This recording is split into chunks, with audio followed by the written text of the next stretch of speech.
지난주에 우리가 살펴본 다니엘서 2장 말씀에서 느부갓네살 왕이 꿈을 꿉니다.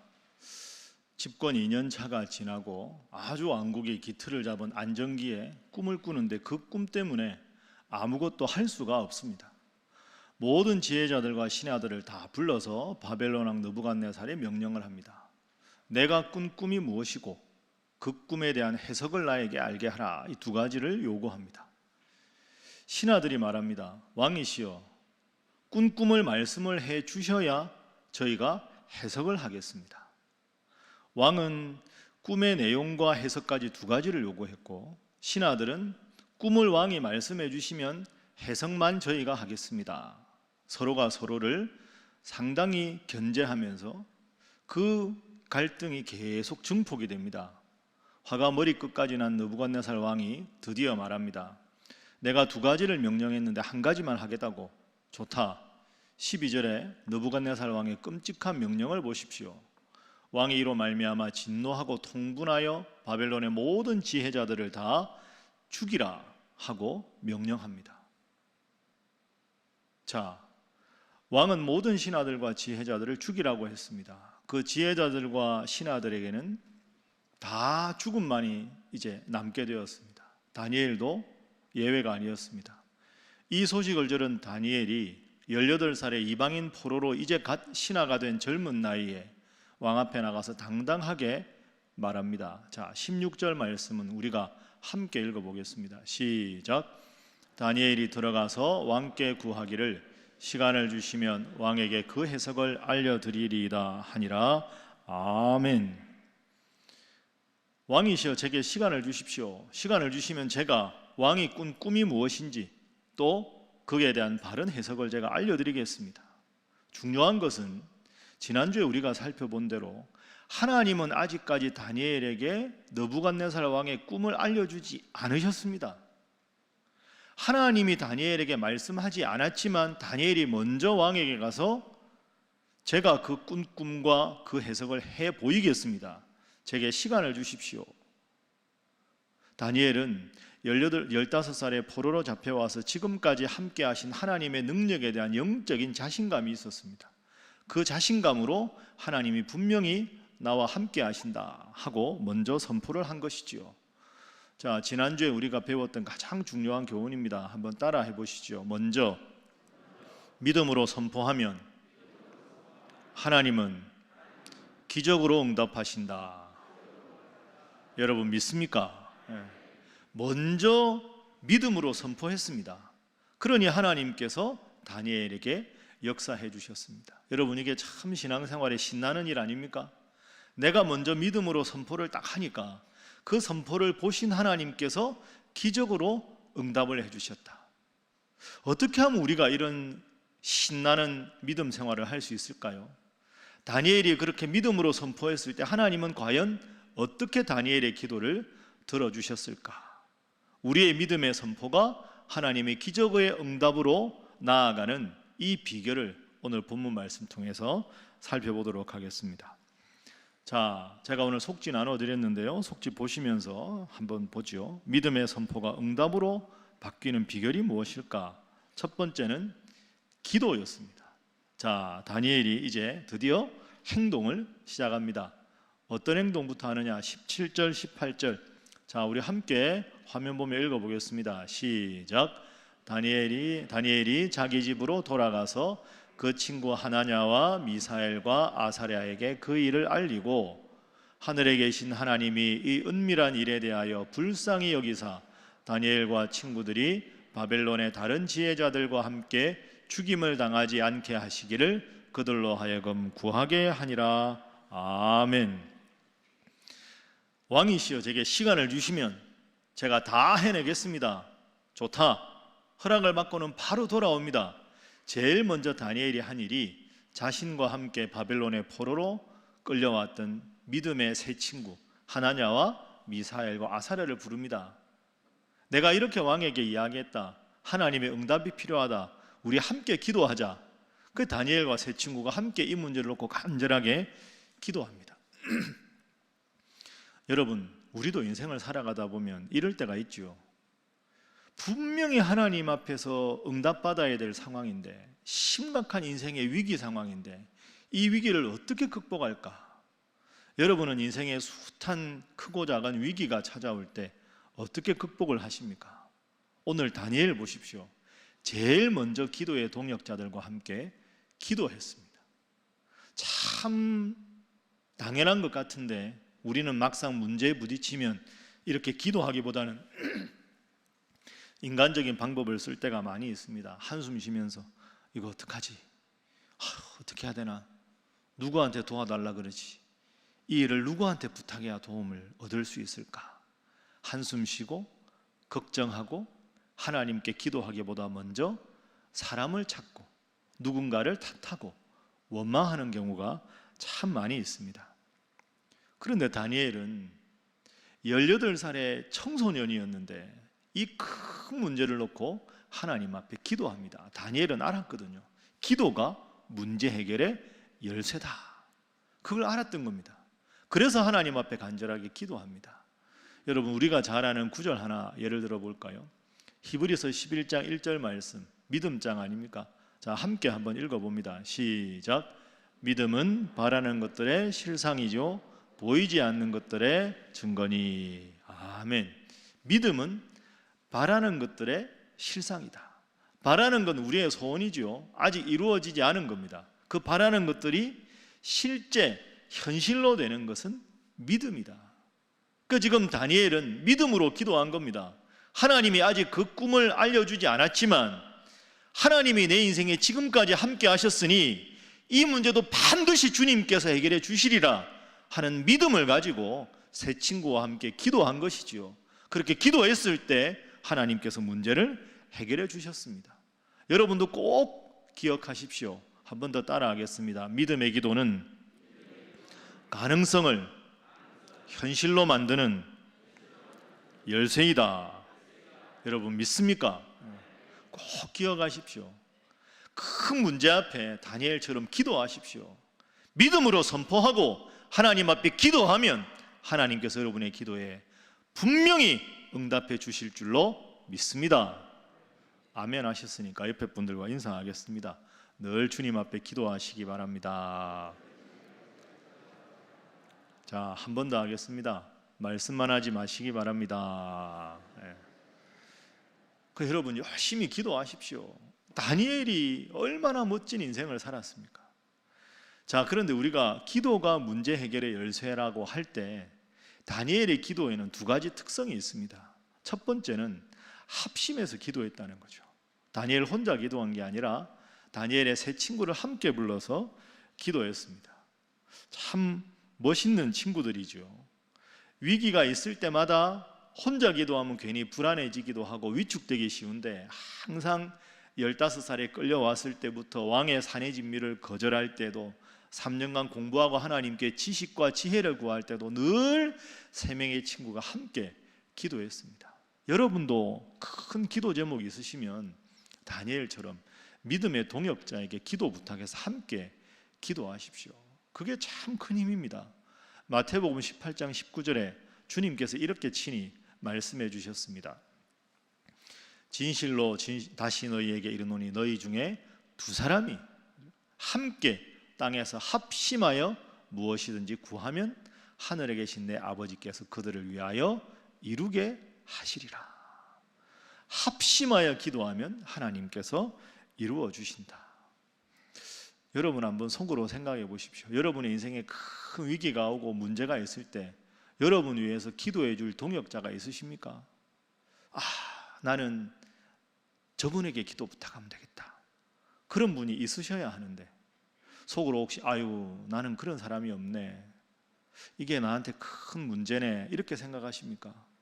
쉬운 방법 하나 일러드리겠습니다. 여러분의 문제를 놓고 함께 기도할 동역자가 없으면 여러분이 먼저 누군가의 기도의 동역자가 되어주시면 됩니다.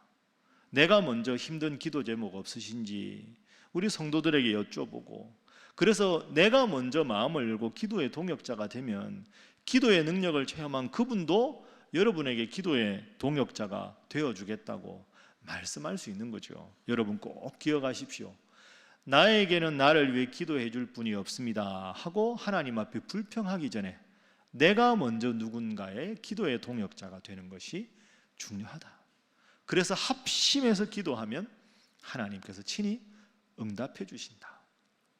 다니엘이 왕궁에서 나오자마자 3명의 친구를 불러서 기도 부탁한 이유가 여기에 있다는 거죠. 합심 기도가 다니엘 기도의 특징입니다. 두 번째, 다니엘이 오늘 본문에서 한 기도의 특징은 아주 간절하고 담백한 기도였습니다. 담백한 기도. 담백한 기도가 뭘까? 자, 어떻게 기도했는지 한번 보시죠. 18절 말씀 우리가 읽었는데요. 화면 보십시오.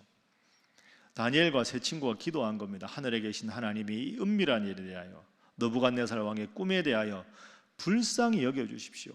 다니엘과 친구들이 바벨론의 다른 지혜자들과 함께 죽임을 당하지 않게 하시기를 그들로 하여금 구하게 하니라. 여러분, 저 기도를 한마디로 하면 불쌍히 여겨서 죽지 않게 하나님 도와주십시오, 이 기도입니다. 여러분, 기도가 참 담백하지요. 미사 여구도 없습니다. 하나님, 저희가 죽게 되었습니다. 불쌍히 여기셔서 죽지 않게 좀 도와주십시오. 이 기도가 답니다. 아주 간절하고 간결하고 담백한 기도를 하나님 앞에 드리고 있습니다. 담백한 기도 예를 하나 더 들어볼까요? 여러분, 마가복음 5장에 가보면 신약 성경에 회당장 야이로라는 사람이 등장합니다. 그런데 이 회당장 야이로에게는 딸이 있었는데요, 그 어린 딸이 죽을 병에 걸려서 죽어갑니다. 백방으로 노력을 했겠죠. 그 어떤 노력을 해도 딸을 살릴 방법이 없습니다. 그래서 이 야이로가 예수님께 관한 소문을 듣고 예수님께 갑니다. 그리고는 예수님께, 예수님, 제 딸이 죽어갑니다. 제 딸을 좀 살려주십시오, 부탁을 합니다. 예수님께서 그 아버지의 딱한 마음을 보시고 그래, 내가 고쳐주겠다 하고 야이로의 집으로 딸을 고치러 갑니다. 그런데 그 집에 도착하기도 전에 야이로의 딸이 이미 죽어버립니다. 그런데 그 죽어버린 딸을 예수님께서 살려주십니다. 죽은 사람을 살려주신 거죠. 그런데 그 사건에서 중요한 게 있습니다. 그게 뭐냐 하면, 이 야이로가 예수님께 제 딸을 살려달라고 갈 때 아무런 믿음의 고백이 없습니다.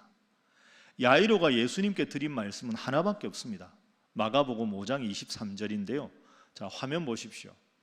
예수님 앞에 이렇게 말합니다. 간곡히 구하여 이르되 내 어린 딸이 죽게 되었사오니 오셔서 그 위에 손을 얹으사 그로 구원을 받아 살게 하소서. 이게 답니다. 여러분, 저 기도를 잘 보십시오. 예수님, 저는 당신이 하나님의 아들이심을 믿습니다. 당신은 인류의 구원자임을 믿습니다.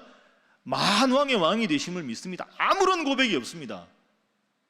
그저 예수님이 병을 잘 고치더라 하는 소문만 듣고 그 앞에 나가서 예수님, 제 어린 딸이 죽어가고 있습니다.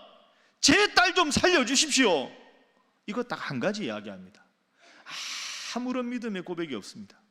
그런데 그 아버지의 딸을 향한 사랑만 보고 예수님께서 살려주십니다. 그 딸도 마찬가지입니다. 딸은 지금 죽어가고 있어요. 아버지가 예수님께 가는지도 모르는 상황입니다. 딸도 믿음의 고백이 없고 아버지도 믿음의 고백도 없고 그저 제 죽어가는 딸을 살려주십시오, 그 말만 했는데도 사랑이 많으신 예수님께서 그 야이로의 딸을, 죽었던 딸을 살려주셨습니다.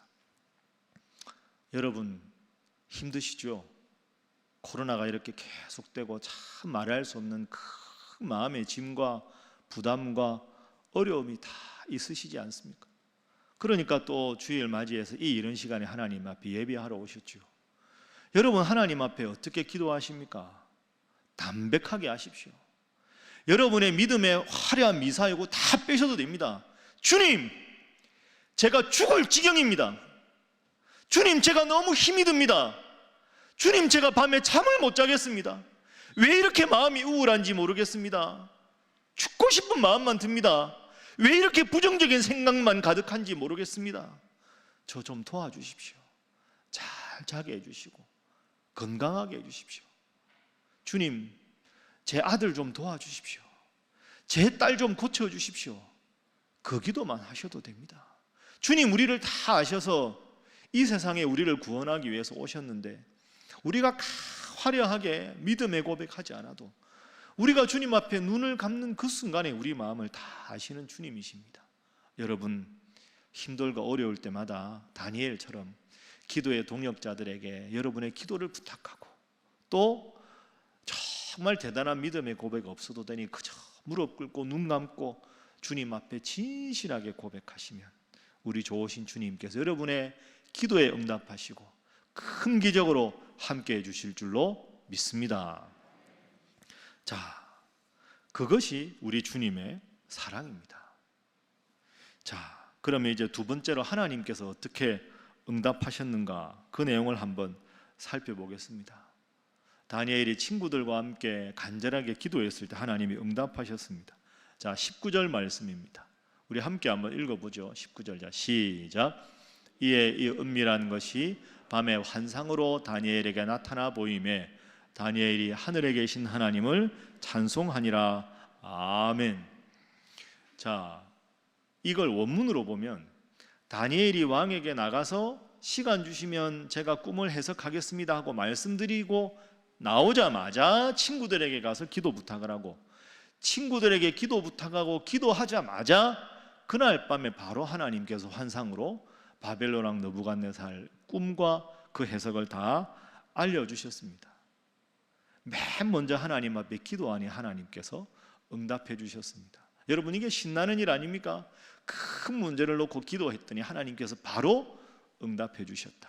여러분에게도 하나님께서 이렇게 응답해 주시는 귀한 역사가 있기를 주님 이름으로 축복합니다. 한번 따라하겠습니다. 다니엘의 하나님, 나의 하나님. 여러분 믿습니까? 간절하게 기도하시면 하나님께서 응답하십니다. 한번 따라하겠습니다. 먼저 믿음으로 선포하고 간절히 기도하면 하나님은 반드시 응답하신다. 여러분 믿습니까? 옆에 분들과 인사하겠습니다. 믿고 기도하시기 바랍니다. 기도가 문제 해결의 열쇠입니다. 예레미야서 33장에 하나님께서 이렇게 약속하셨습니다. 화면 보십시오. 이를 행하시는 여호와, 그것을 만들며 성취하시는 여호와, 그의 이름을 여호와라는 이가 이와 같이 이르시도다. 너는 내게 부르짖으라. 내가 내게 응답하겠고 내가 알지 못하는 크고 비밀한 일을 내게 보이리라. 내게 부르짖으면 내가 너의 기도에 응답하리라. 열심히 기도하셔서 이 말씀 붙잡고 기도하셔서 응답의 기적을 체험하는 여러분 되시기를 주님 이름으로 축복합니다. 자, 이제 하나님께서 다니엘의 기도에 응답을 해주셨습니다. 기도하고 응답받고 다니엘이 얼마나 기뻤을까요? 이야, 하나님이 응답해 주셨다. 그 다음에 다니엘의 행동이 어떤 행동이었을까? 자, 여러분 속지 뒷면 넘기시면 되겠습니다. 세 번째 단계입니다. 한번 따라하겠습니다. 먼저 하나님을 찬양한 다니엘. 기도 응답을 딱 받고 맨 먼저 다니엘이 한 일은 하나님께 찬양한 겁니다. 하나님을 찬송하고 찬양한 것, 이게 다니엘이 한 일입니다. 19절부터 23절까지 하나님 앞에 찬양한 다니엘의 모습이 아주 자세하게 나오고 있습니다. 아유, 목사님, 그럼 당연한 거 아닙니까? 하나님께 기도했는데 하나님이 응답해 주셨으니 하나님을 찬송하는 게 당연하지요. 여러분, 아닙니다. 오늘 본문 읽어보시면 다니엘이 그저 하나님 응답해 주셔서 감사합니다 한마디만 한 게 아닙니다. 19절부터 23절까지 아주 구체적으로 하나님께 대해서 하나하나 조목조목 하나님께 찬송하고 있습니다. 여러분, 이게 쉽지 않다니까요. 여러분이 다니엘이라고 한번 생각해 보십시오. 이거 기도 안 했다가는, 응답 안 했다가는 목숨이 달아날 판입니다. 왕한테 가서 선포하고 나왔지만 걱정이 태산이었을 겁니다. 야, 이 큰일 났다. 하나님이 혹시 기도 안 들어주시면 어떡할까? 그래서 더 간절하게 기도했겠죠. 기도하니까 하나님께서 느부갓네살 왕의 꿈과 해석을 다 알려주셨습니다. 그 알자마자 하나님께 찬송했다. 여러분 같으시면 응답받으면 바로 하나님 앞에 이렇게 구체적으로 찬송하시겠습니까? 아마 다니엘이 믿음이 없었다면 하나님께 찬송, 하나님 감사합니다 한마디 딱 하고는 바로 왕궁으로 갔을 겁니다. 왕궁으로. 왕이시여, 제가 당신의 꿈을 알아냈습니다. 해석해 드리겠습니다. 이야, 왕궁으로 가면서 내가 이걸 다 이야기하면 왕이 나에게 상을 내리겠지, 큰 벼슬을 내릴지도 몰라, 그런 마음으로 왕궁부터 가고 싶은 마음이 왜 없었겠습니까? 아마 또 한편 생각해보면 왕궁으로 가다가 초조했을 수도 있습니다. 혹시 내가 왕궁으로 가는 사이에 먼저 이 꿈을 알아내서 나보다 먼저 왕궁으로 달려가는 신하는 없을까? 빨리 가자. 빨리 가서 제일 먼저 왕에게 알리고 왕이 내리는 칭찬과 상과 벼슬을 받고 싶은 마음이 있었을 겁니다. 그런데 다니엘은 과연 기도의 사람, 믿음의 사람이었습니다. 왕궁에 가기 전에 하나님 앞에 간절하게 기도했습니다. 감사의 찬송을 올렸습니다. 이러니 하나님께서 어떻게 다니엘에게 복을 안 주시겠습니까? 20절 말씀 보십시오. 19절부터 찬송이 나오는데요, 20절에 지혜와 능력이 하나님 당신께 있습니다. 하나님을 높입니다. 21절도 보십시오. 위대한 고백을 합니다. 하나님은 때와 계절을 바꾸시며 왕들을 폐하시고 왕들을 세우십니다.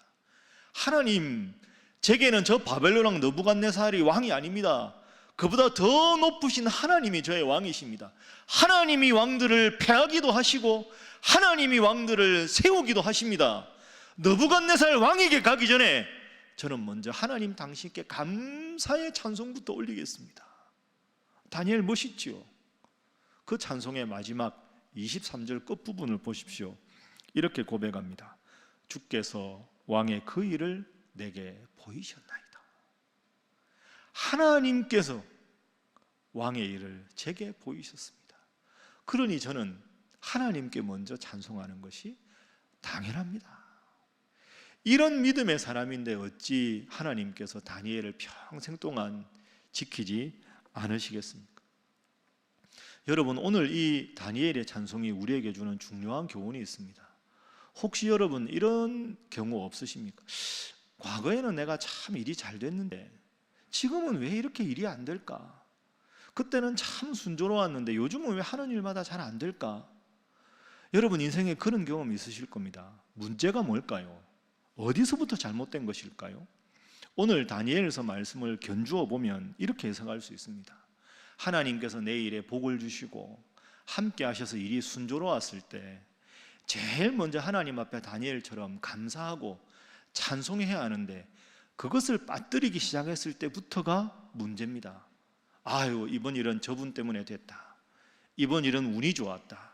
이번 일은 내 판단이 옳았다. 그러다 보니 하나님께서 모든 것을 다 베풀어 주셨는데 하나님께 찬송하기보다는 환경, 다른 사람, 내 능력 믿으면서 하나님께 찬송을 게을리한 거죠. 그러다가 일이 한 번, 두 번 안 됩니다.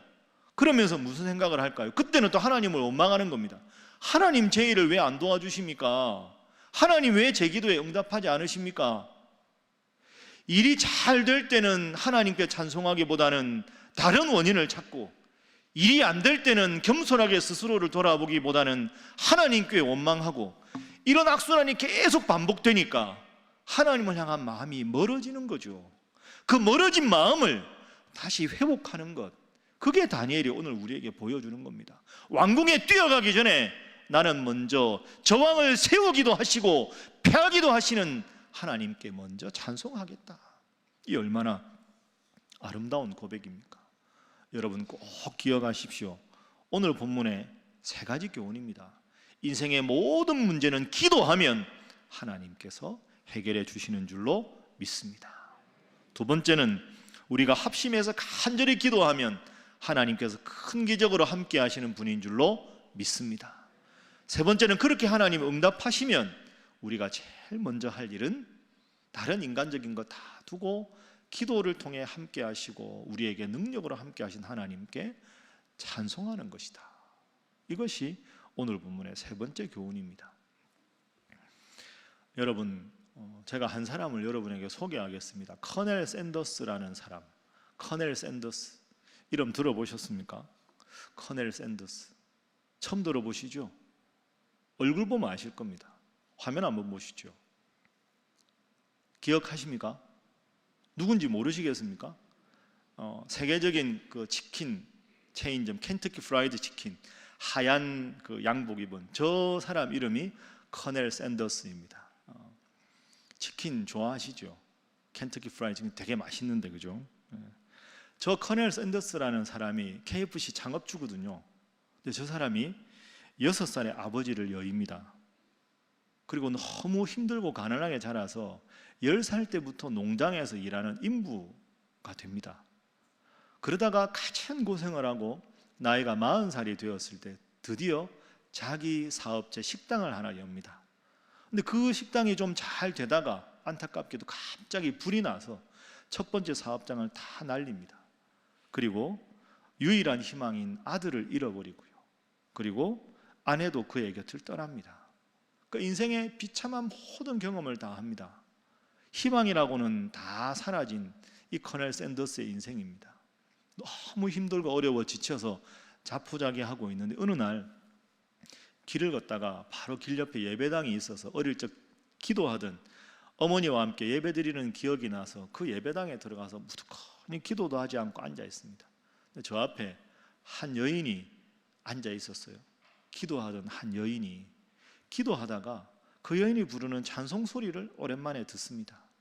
그 커넬 샌더스의 앞에서 찬송 부르던 그 여인이 부르던 찬송이 너 근심 걱정 말아라 주 너를 지키리. 이 곡을 조용하게 부르는데 그 곡을 듣는 순간 커넬 샌더스가 막 눈물을 흘립니다. 그래, 내가 하나님을 너무 오래 떠났구나. 내가 하나님을 떠났는데도 하나님이 나와 함께 하시니 이제 근심 걱정을 접고 하나님 앞에 다시 돌아가야 되겠다. 그렇게 결심을 합니다. 그렇게 결심을 하고 내가 다시 이제 재기를 해보리라. 이제 하나님 믿고 열심히 기도하며 사업을 해보리라. 그렇게 생각합니다. 그때가 이 커넬 샌더스가 65세 때입니다. 여러분 65세라면 1950년대 미국은 다 은퇴한 후 아닙니까? 그러니까 자기 수중의 재산을 보니까 아주 고물차 하나 하고 주머니에 있던 돈 다 합해보니까 105달러, 우리나라 돈으로 10만 원 조금 더 넘는 그런 돈밖에 없었습니다. 그걸로 무슨 사업을 합니까?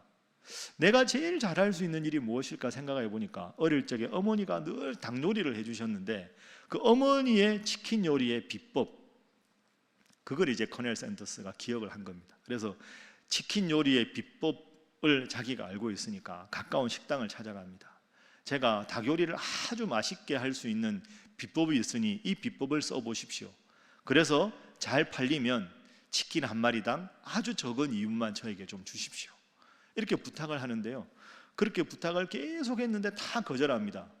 제가 찾아보니까 1008개의 식당에 가서 부탁했는데 1008개가 다 거절당합니다. 그런데 1009번째 식당에 갔는데 줬어. 그 당신의 그 양념 레시피가 마음에 드니 우리가 이걸로 하고 팔릴 때마다 적은 이윤을 주겠소 하고 약속을 합니다. 1009번째 식당에 처음으로 허락을 받은 거죠. 그러다가 2년 내 5개 식당에서 오케이 사인을 받습니다.